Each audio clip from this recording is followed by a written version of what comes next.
He liked to volunteer in the psych ward of his local hospital.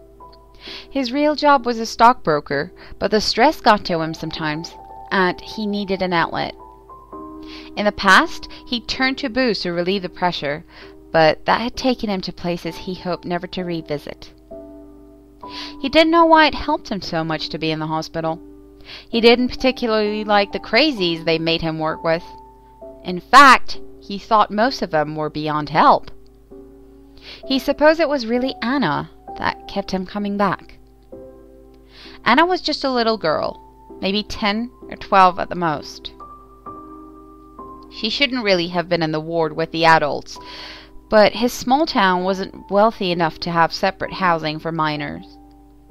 He felt sorry for all the kids who had to bunk with these terminal whack jobs.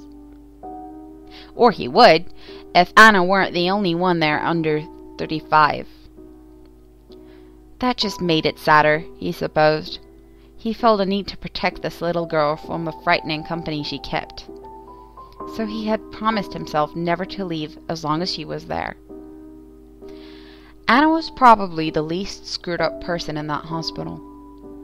She had terrible anxiety any time she left the building.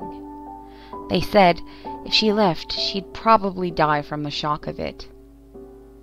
The only thing that seemed to make her feel better was talking, so he talked to her for hours about even the most inane topics.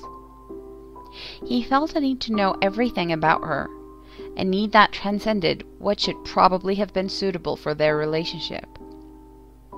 But Anna seemed so happy when he talked to her that he could never bear to leave her for long. The only subject they avoided was her reasons for being in the ward. He felt that if there was a reason, she would tell him in her own time, and that if he pushed her, he might break the connection they had between each other. Their bond had been growing stronger every day. They were almost close enough to be brother and sister, so close that he no longer pretended to be working with the hospital. He quit his volunteering gig and came in every day just to be with her. He seemed to even be helping with her anxiety, until one day he found her curled up in a ball on her bunk, sobbing quietly to herself. When he asked her what was wrong, she finally told him why she was in the hospital. She and her mother had been in a car accident with a drunk driver. Her mother had died as a result, and she had had to be hospitalized. She hadn't talked for months after that. In fact, she had only started talking around the time he had started the hospital. Touched by the idea that he might have had some part in Anna's healing, he felt brave enough to ask her if they'd caught the killer. She told him that they hadn't, that was why she couldn't leave. She was so scared he'd come after her. He tried to comfort her, tell her that a drunk driver wouldn't even remember her, but nothing helped. Finally, in desperation, he promised to kill the driver if he ever managed to get close to her. That got Anna's attention, and though he was shocked at the statement's brutality, it at least got her to stop crying. The rest of the day went normally, but he decided that he would talk to Anna's doctor before he left. He hadn't talked to the doctor before, but everyone at the ward knew him, so he felt no qualms about introducing himself.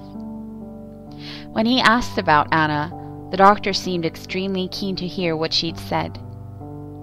Apparently, no one knew why she was in the ward in the first place. They'd just found her wandering, bloody by the side of the road. Surprised, he told the doctor Anna's story. At the end, the doctor leaned back in his chair and sighed. Richard, what you're telling me is very serious. There isn't anyone named Anna in this ward. You had a nervous breakdown recently, and have been coming to the hospital for the psychiatric sessions.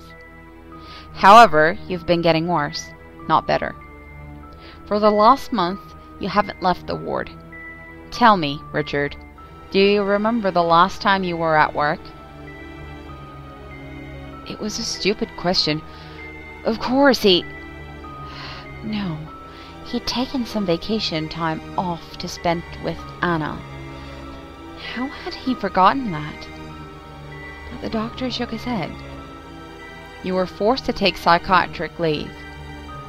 We believe that you had some sort of traumatic event, one that triggered your breakdown and subsequent hallucinations.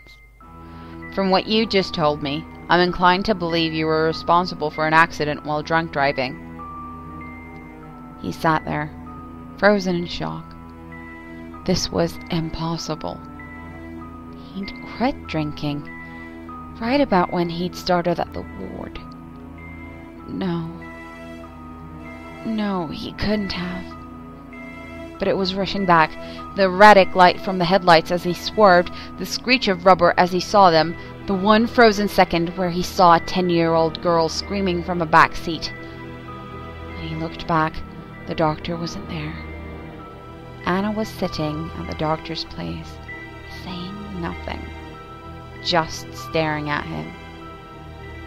He stared back for a second, then had to look down. He felt so guilty. So guilty. And he had made a promise. Richard picked up the scissors.